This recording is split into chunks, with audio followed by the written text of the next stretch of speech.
Fala galera, tudo certo? Vamos continuar então nossa aula sobre ligações químicas, né? Da onde nós paramos. Eu estava falando sobre os grupos de substâncias que existem, né, no nosso universo conhecível, né? As substâncias, elas são formadas basicamente por três ligações, né? A ligação iônica, a ligação molecular e a ligação metálica, beleza?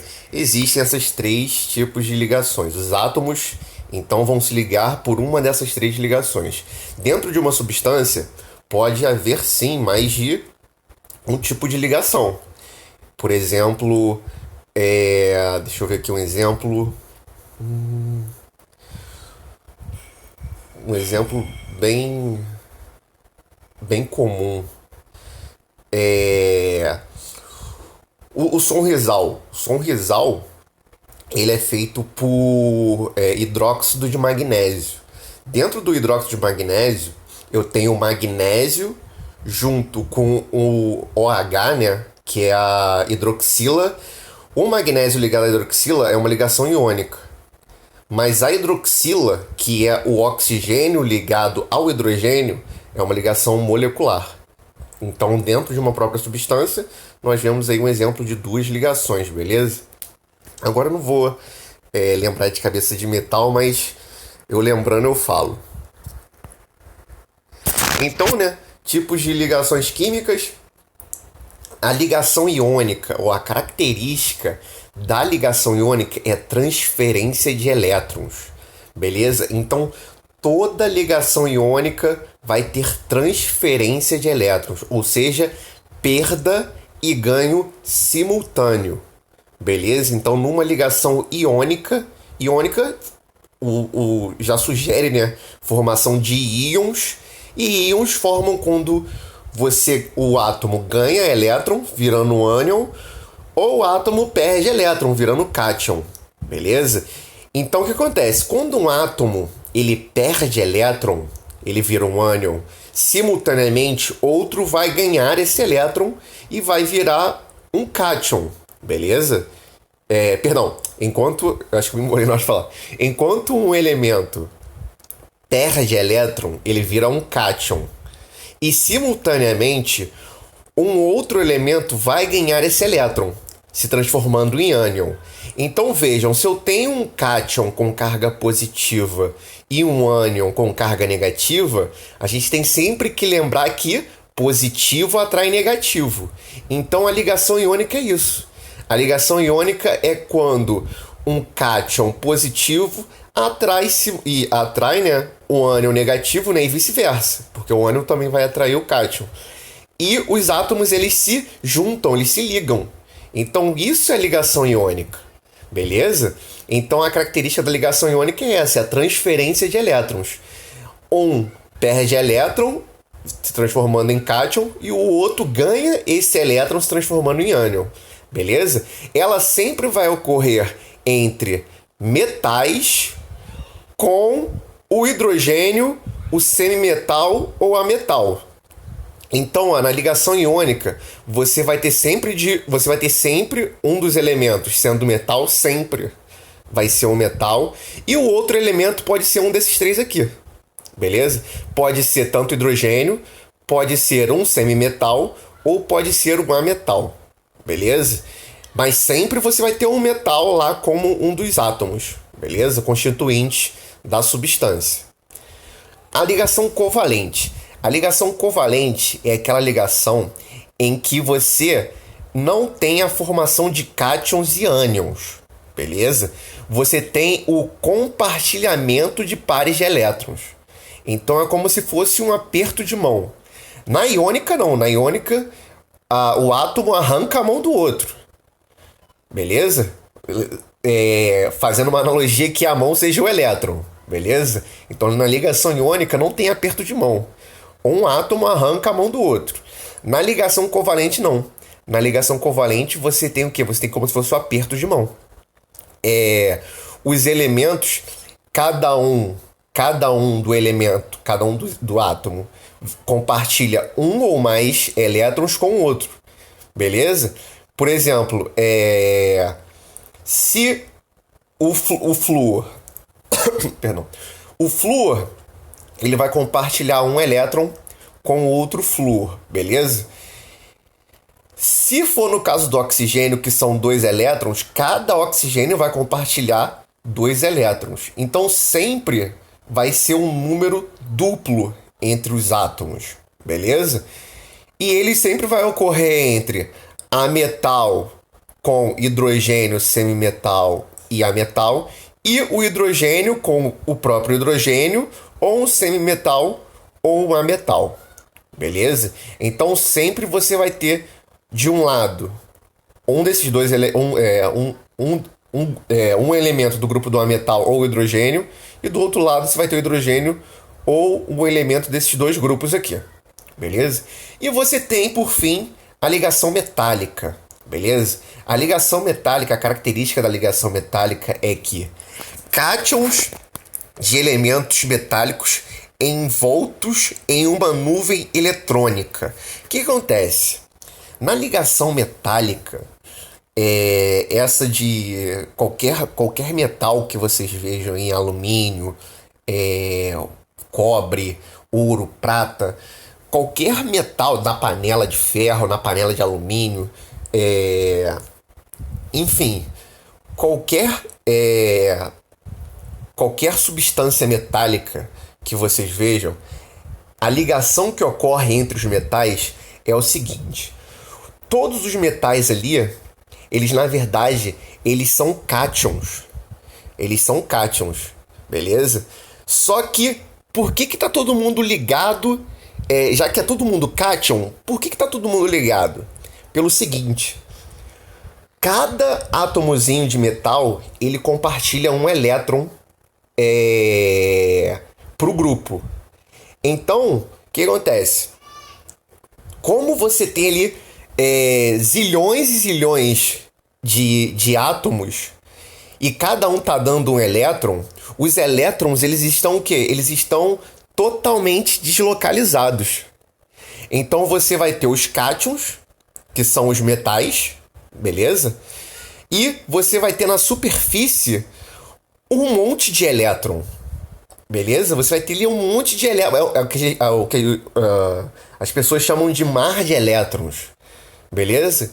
E esse mar de elétrons é exatamente... E com os cátions, né? Se você tem cátions positivos e você tem um mar de elétrons negativos, você tem o quê? Você tem uma atração aí. Cátion positivo, um monte de elétrons negativos. Por isso você tem a coesão dos metais. Por isso que os metais, eles têm uma certa dureza, beleza? Tem metais que é macio, né? Mas você vê que a maioria dos metais, ferro, alumínio, são tudo duros. E sempre, óbvio, sempre vai ocorrer entre metal com metal, beleza? Ligação metálica vai ser sempre metal com metal, não pode ser outro tipo, beleza? Aí tem a distribuição eletrônica, né? Esse aqui é o motivo pelo qual os elementos se ligam. Eu acho que eu já falei disso, mas é sempre bom frisar e falar novamente que os elementos, eles se ligam uns aos outros porque eles são, no estado neutro, instáveis. Então, na tabela periódica aqui, deixa eu pegar uma tabela periódica melhor, acho que aqui não tem não. Deixa eu pegar essa tabela periódica aqui. Aqui na tabela periódica, os elementos, eles são instáveis no estado neutro, beleza? Eles sempre querem o quê? Eles sempre querem perder ou ganhar elétrons até conseguir a configuração eletrônica de um gás nobre, beleza? Os químicos estudiosos da época, eles descobriram que os gases nobres, eles são estáveis na natureza. Eles são estáveis por quê? Porque eles têm 8 elétrons na camada de valência. Você pode me perguntar: pô, professor, por que é 8 elétrons e não 9, e não 10? Cara, aí vai abstrai, tipo, Deus quis que eles tivessem 8 elétrons e fossem estáveis. Mas enfim, os gases nobres, eles são estáveis com 8 elétrons na camada de valência. Se eles são estáveis com 8 elétrons na camada de valência, todos os outros que têm menos de 8 elétrons na camada de valência vão querer o quê? Vão querer perder ou ganhar elétrons até conseguir a configuração de um gás nobre. O flúor tem 7 elétrons na camada de valência. Para chegar a 8, só falta 1. Então o flúor, ele sempre vai ganhar um elétron. Beleza? Ele nunca vai ganhar 2 elétrons, porque se ele ganhar 2 elétrons, ele fica com a configuração de um metal alcalino. Beleza? E metal alcalino não é estável. O metal alcalino, ele vai querer o quê? Ele vai querer perder elétron. Para ter o quê? Se ele perder um elétron, ele fica, ó, puff, com a configuração de um gás nobre. Beleza? Então a galera daqui, como eu falei, a tendência da galera daqui é ganhar elétron. A tendência da galera daqui é perder elétron. Beleza? Então, ó, o oxigênio, para ter a configuração de um gás nobre, ele precisa ganhar 1, 2. Então o oxigênio sempre vai ganhar 2 elétrons. O nitrogênio, sempre 3 elétrons, e assim vai. Já a galera daqui não. Os metais, como eu falei, eles têm tendência a perder elétron. Então, o lítio, né, que são metais alcalinos. Todos esses elementos aqui sempre vão perder um elétron. Não mais, não menos. Beleza? Porque assim eles têm a configuração de gás nobre. O 2, o magnésio, a partir do berílio. Berílio, magnésio, cálcio, estrôncio, bário e esse aqui eu esqueci. Todos esses elementos aqui, eles vão perder 2 elétrons, não mais, não menos. Porque se eles perderem só um elétron, eles ficam com a configuração de metal alcalino. A gente sabe que metal alcalino não é estável. Se eles perderem 2 elétrons, aí sim, eles ficam com a configuração de um gás nobre. Gás nobre é estável, configuração de gás nobre é estável, e aí eles ficam de boa. Então, isso aqui, né, mostra a distribuição eletrônica dos gases nobres, ó. Você vê que a exceção do hélio, né, que só tem 2 elétrons, o neônio tem 8 elétrons na última camada, camada L dele. O argônio tem 8 elétrons na camada M, que é a última camada dele. O criptônio tem 8 elétrons, que é a camada N, e assim vai. E todos esses aqui, ó, todo mundo tem 8 elétrons aqui, ó. Todo mundo aqui, vocês viram que todo mundo aqui tem 8 elétrons na última camada, que é a camada de valência. Então, por isso, eles são estáveis, beleza? Eles são o nome gás nobre vem exatamente disso, da estabilidade deles, beleza? O nome disso é teoria do octeto.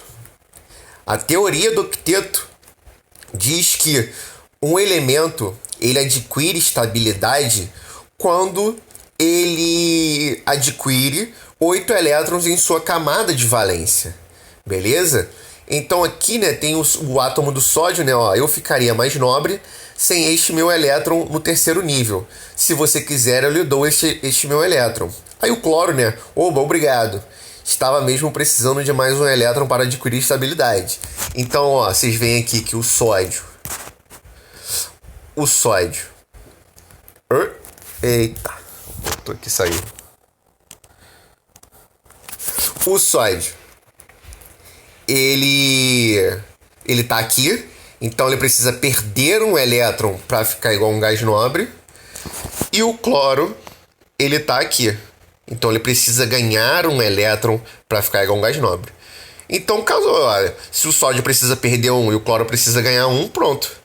Aí nós temos o NaCl, beleza? Que é o sal de cozinha como nós conhecemos. E vocês veem que a substância formada é totalmente diferente dos seus constituintes de origem. O sódio é um metal. Quando o sódio está ligado a outro sódio, ele está no estado metálico, igual a prata, né? Uma panela de alumínio. Ele está naquele aspecto ali, da panela de alumínio, dos átomos da panela de alumínio. O cloro, quando está ligado ao cloro, ele é um gás extremamente venenoso. Beleza? Extremamente venenoso. Vira e mexe, as pessoas acabam tendo problemas domésticos por conta do uso do qual é o nome? Do cloro. Esses cloros que as pessoas compram, que às vezes vem os vendedores botam na garrafa de Coca-Cola, etc. Porque as pessoas acabam misturando com outras substâncias e acaba liberando. Porque ali dentro daquele cloro que as pessoas compram, não tem exatamente o gás cloro. Tem o hipoclorito de sódio, hipoclorito de algum metal, beleza? Só que, dependendo da substância que você coloque ali dentro, acho que água sanitária, por exemplo, enfim, você acaba reagindo e o cloro se liga a outro cloro, gerando gás cloro. E a pessoa acaba inalando aquilo ali irrita, né, destrói as vias respiratórias da pessoa, né, dependendo da concentração, e ela vai ter que ir pro médico porque ela não vai conseguir respirar direito, vai ter problemas pulmonares, enfim. Aí você vê que essas são as substâncias. Quando o sódio perde um elétron pro cloro e eles se ligam, vocês têm o sal de cozinha, que é uma substância completamente diferente. É um sólido esbranquiçado, né? Como eu falei pra vocês, na verdade, é um sólido translúcido. Ele é esbranquiçado porque ele está pulverizado, beleza? E como as partículas são tão pequenas, elas acabam refletindo a luz. Então o sódio NaCl e o NaCl, o sal de cozinha, tem uma importância vital pra gente, pro nosso organismo. Só que em excesso causa a famosa pressão alta, né? Então, ligação iônica ou eletrovalente. Esses aqui são sinônimos, né? Podem ser. Significam a mesma coisa. Ligação iônica ou eletrovalente. Eletrovalente, rara, mas muito raramente você ouve falar nisso. As pessoas usam só ligação iônica. Como o próprio nome já diz, ligação iônica ocorre com a formação de íons. Que eu falei, ó, o nome já diz, ó, ligação iônica. Então, ocorre com formação de íons. A atração entre os átomos que formam um composto é de origem eletrostática. O que eu falei em relação à formação do cátion e do ânion. Quando você tem a formação de um cátion simultaneamente a formação de um ânion, você tem a formação de uma carga positiva e uma carga negativa. E o princípio da eletricidade é esse: positivo sempre atrai negativo. Positivo repele positivo, negativo repele negativo. Mas o positivo sempre vai atrair o negativo e vice-versa. Então, quando você tem a formação de um cátion de ânion, se eles estiverem perto, eles vão se juntar. Porque você tem um positivo e um negativo. O nome dessa força entre o positivo e o negativo é chamada de eletrostática. Beleza? Sempre um dos átomos perde elétrons, que é o cátion, enquanto o outro recebe, que é o ânion. O átomo mais eletronegativo arranca os elétrons do átomo menos eletronegativo. Beleza? Como eu falei, eletronegatividade tem a ver aqui com afinidade eletrônica. O flúor tem maior afinidade pelo elétron do que o potássio. Então o flúor é mais eletronegativo do que o potássio. Beleza? Eletronegatividade, eu ainda vou explicar. Não sei se eu botei aqui um... Não botei. Quando eu for falar de ligação covalente, eu falo sobre isso. Mas o átomo mais... porque a eletronegatividade é o quê? É a capacidade que um elemento tem de puxar o elétron para si em uma ligação entre os elementos. Beleza? Então, o cloro, no caso aqui, quando você coloca um cloro perto de um sódio, o cloro, ele tá instável, então ele quer um elétron. O sódio, ele também tá instável, porque ele precisa perder um elétron. ambos para chegar à teoria do octeto. Então o cloro acaba arrancando esse elétron do sódio, beleza? Ele realmente toma esse elétron do sódio. E o sódio entrega muito de boa, porque ele com esse elétron ele fica instável. Então você tem aí uma junção você soluciona o problema do sódio, que é perder um elétron, e soluciona o problema do cloro, que é ganhar um elétron. Beleza? Só que o cloro, ele é mais eletronegativo do que o sódio. Por quê? Porque ele tem maior afinidade pelo elétron do que o sódio. Beleza? A afinidade pelo elétron dele é muito maior. Beleza? Isso está envolvido com eletronegatividade. Aqui tem, né, a ligação iônica e formação dos íons, né? Tudo que eu já falei. O sódio. Essa aqui é a distribuição eletrônica do sódio, né? Nas camadas, né? Você tem 2 elétrons aqui na primeira camada, você tem 6 elétrons na segunda camada e você tem 1 elétron na terceira camada. Beleza? Então, na segunda camada, a camada 2, no subnível S e no subnível P, você juntando os dois, você tem 8 elétrons. Beleza? Na terceira camada, que é a última camada do sódio, você tem 1 elétron. Se aqui na segunda camada já tem 8, se eu perder esse elétronzinho aqui, fico de boa, porque eu fico igual à configuração de um gás nobre. O cloro, ele tem o quê? Ele tem 1 elétron na primeira camada, 2 elétrons na primeira camada, 8 elétrons na segunda camada e 7 elétrons na terceira camada. Então, se eu ganhar mais 1 elétron, fico com 8 elétrons, fico igual um gás nobre. E aí sim eu fico estável. Então é isso que acontece, o sódio vai perder esse elétron aqui e o cloro vai ganhar esse elétron. Beleza? E ambos ficam com a configuração de um gás nobre. Beleza? Existe uma fórmula para escrever um composto iônico.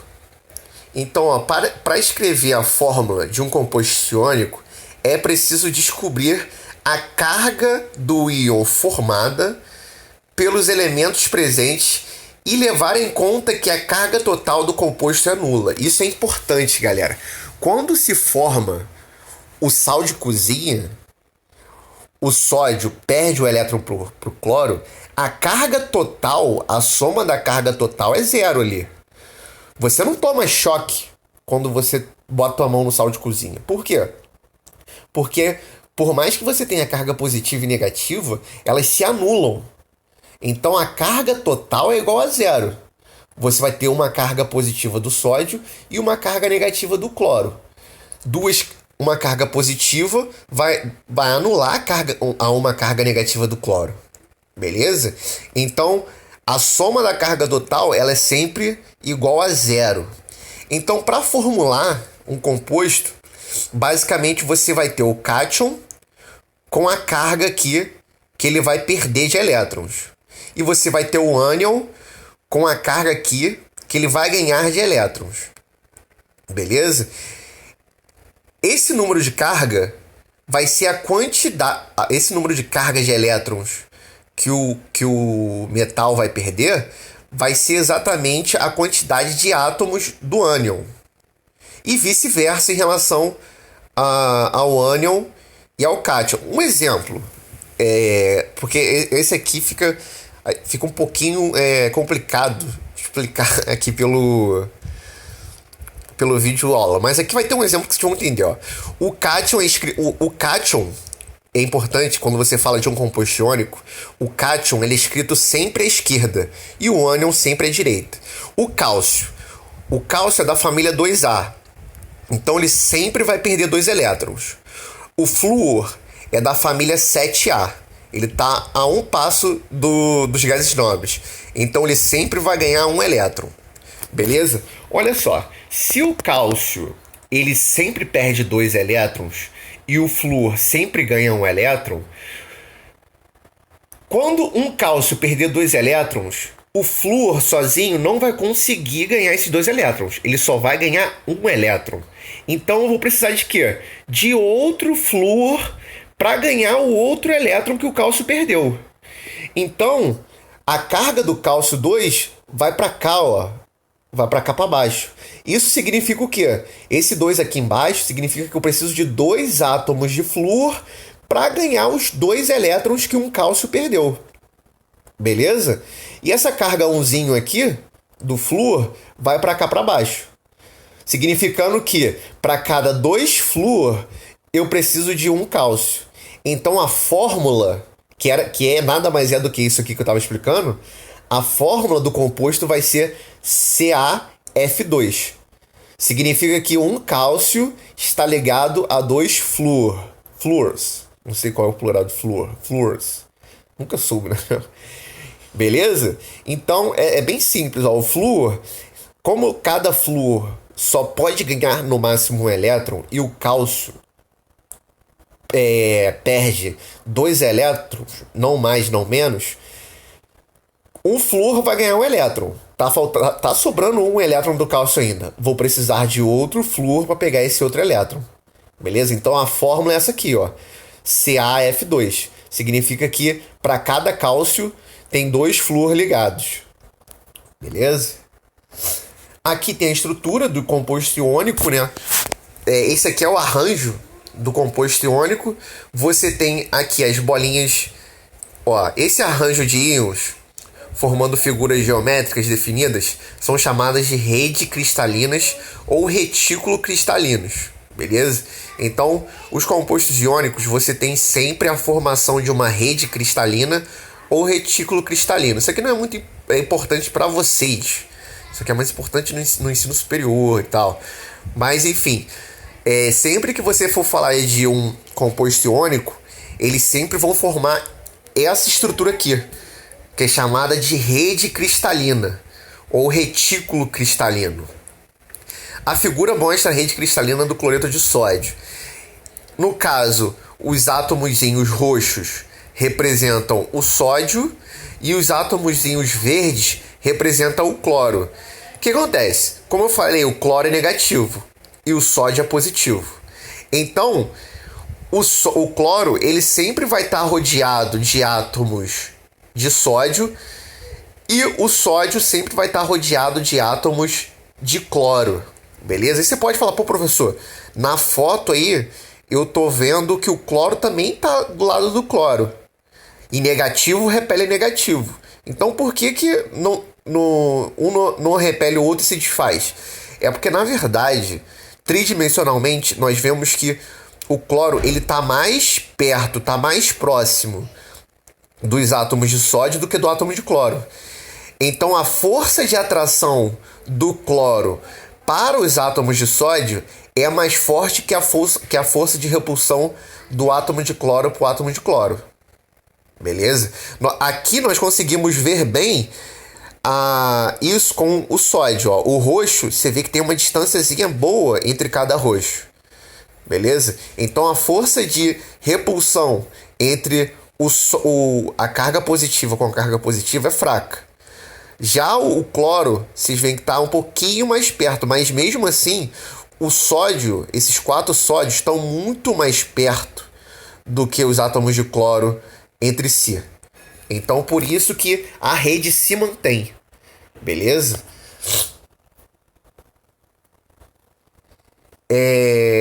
Já deu 30 minutos e tal.